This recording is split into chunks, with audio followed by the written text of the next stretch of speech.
Ready 5 seconds.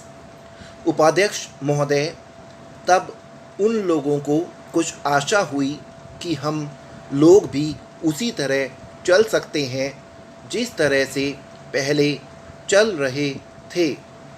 लेकिन अभी हाल में जो चुनाव हुआ उससे देश के धनिकों के मन में बड़ा संदेह पैदा हुआ कि इस चुनाव के बाद उनकी स्थिति वैसी नहीं रहेगी जो अब तक चली आती रही है। गरीबों और अमीरों के बीच में अब तक जो बहुत बड़ा अंतर चला आ रहा था उसको अब तेज़ी से दूर करने का प्रयत्न किया जाएगा। श्रीमान, मैं आपका बहुत ही आभारी हूँ जो आपने सदन में चालू वर्ष के बजट पर अपने विचार प्रकट करने का अवसर दिया है। मैं इस बजट का समर्थन करना चाहता हूँ। श्रीमान, मैं सबसे पहले अपने दल के नेता प्रधानमंत्री को इस बात के लिए बधाई देना चाहता हूं कि उनके नेतृत्व में देश में कांग्रेस दल को स्पष्ट बहुमत मिला और इसके फलस्वरूप यहां पर केंद्र में एक ऐसी सरकार का गठन हुआ जो कि देश में वास्तव में समाजवाद लाना चाहती है। मैं वित्त मंत्री जी को इस बात के लिए बधाई देना चाहता हूं कि लोकसभा के मध्यावधि चुनाव में जनता द्वारा कांग्रेस दल को जो आदेश दिया गया था उन्हें स्मरण है और वे तन मन धन से उसका पालन करना चाहते हैं। वह आदेश था देश में सामाजिक और आर्थिक विषमता दूर करने का, देश से गरीबी, बेकारी और बेरोजगारी को हटाने का और देश के जो पिछड़े हुए हिस्से हैं उनका पूरा विकास करने का। साथ ही साथ इस बात का भी आदेश था कि देश के अंदर इस प्रकार की सामाजिक और आर्थिक व्यवस्था पैदा की जाए जिसके अंतर्गत जनता शोषण से मुक्त हो सके।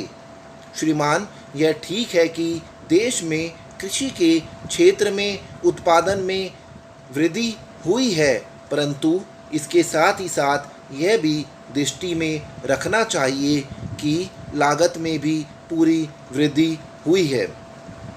इसके लिए आवश्यक है कि सिंचाई के साधन बढ़ाए जाएं और अधिक उन्नत बीजों का प्रयोग किया जाए। आज कृषकों को कृषि के यंत्र मिलने में बहुत कठिनाई हो रही है, जैसे छोटे छोटे ट्रैक्टरों का देश में बड़ा अभाव है। उनके बनाने के लिए शीघ्र नए कारखाने खोले जाएं जिससे कृषकों को जल्द से जल्द ट्रैक्टर मिल सकें। देश तभी प्रगति करेगा, हमारा ऐसा विश्वास है। अध्यक्ष महोदय, 10वीं पंचवर्षीय योजना पर विचार करते समय सदन के दोनों पक्षों के सदस्यों ने जो महत्वपूर्ण प्रश्न उठाए हैं उन पर विचार किया जाना बहुत आवश्यक है।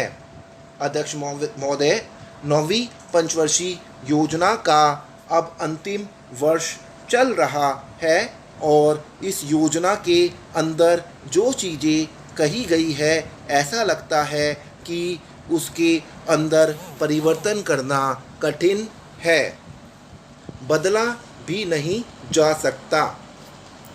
अध्यक्ष महोदय, कुछ चीज़ें की जा सकती हैं, उसके अंदर आज भी कुल कितना खर्च है ये तय नहीं किया गया, केवल कटौती ही निश्चित की गई है। शुरू में मैं यह कहना चाहता हूं कि यहाँ पर कुछ सदस्यों ने जो यह प्रश्न उठाया था कि इस पंचवर्षीय योजना का आशय कुछ सरकारी पक्ष से भी बताया है, इसके अंदर कमियां हैं और बहुत सी कमियां हैं जिनके ऊपर मैं यहाँ कुछ दोषारोपण नहीं करना चाहता हूँ।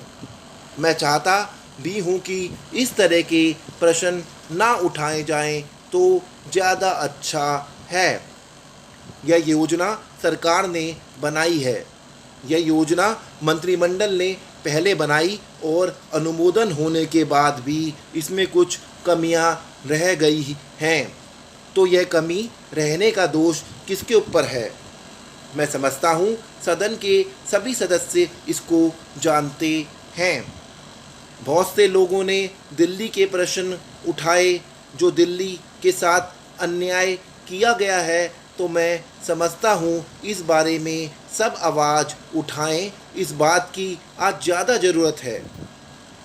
मैं ये कहना चाहता हूँ भारत सरकार से, या जिन्होंने ये सारी योजनाएं बनाई, उन्होंने वास्तव में यहाँ के साथ बड़ा बुरा किया, यहाँ के साथ अन्याय किया, क्योंकि उन्होंने इस पंचवर्षीय योजना को बनाते समय ध्यान नहीं दिया कि क्या योजना बना रहे हैं, गलत बना रहे हैं या सही बना रहे हैं, इनसे क्या लाभ हानि होगा, इन सब बातों पर उन्होंने विचार नहीं किया। तो मैं समझता हूँ ऐसी परिस्थितियों के अंदर ये बात ठीक नहीं है। ऐसी दशा में यहाँ पर 5 वर्षों में आने वाली योजनाएं बेकार बनकर रह जाएंगी। जो कटौती निश्चित की गई है उसको समाप्त करना चाहिए, ताकि दिल्ली को हम अंतर्राष्ट्रीय स्तर का एक आदर्श नगर बना सकें। यह बहुत ही आवश्यक है यदि हम इस स्थान की उन्नति चाहते हैं। उपाध्यक्ष महोदय, तब उन लोगों को कुछ आशा हुई कि हम लोग भी उसी तरह चल सकते हैं जिस तरह से पहले चल रहे थे। लेकिन अभी हाल में जो चुनाव हुआ उससे देश के धनिकों के मन में बहुत बड़ा संदेह हुआ कि इस चुनाव के बाद उनकी स्थिति वैसी नहीं रहेगी जो अब तक चली आती रही है। गरीबों और अमीरों के बीच में अब तक जो बहुत बड़ा अंतर चला आ रहा था उसको अब तेज़ी से दूर करने का प्रयत्न किया जाएगा। श्रीमान, मैं आपको बहुत ही आभारी हूँ जो आपने सदन में चालू वर्ष के बजट पर अपने विचार प्रकट करने का अवसर दिया है। मैं इस बजट का समर्थन करना चाहता हूँ। श्रीमान, मैं सबसे पहले अपने दल के नेता प्रधानमंत्री को इस बात के लिए बधाई देना चाहता हूं कि उनके नेतृत्व में देश में कांग्रेस दल को स्पष्ट बहुमत मिला और इसके फलस्वरूप यहां पर केंद्र में एक ऐसी सरकार का गठन हुआ जो कि देश में वास्तव में समाजवाद लाना चाहती है। मैं वित्त मंत्री जी को इस बात के लिए बधाई देना चाहता हूं कि लोकसभा के मध्यावधि चुनाव में जनता द्वारा कांग्रेस दल को जो आदेश दिया गया था उन्हें स्मरण है। स्टॉप।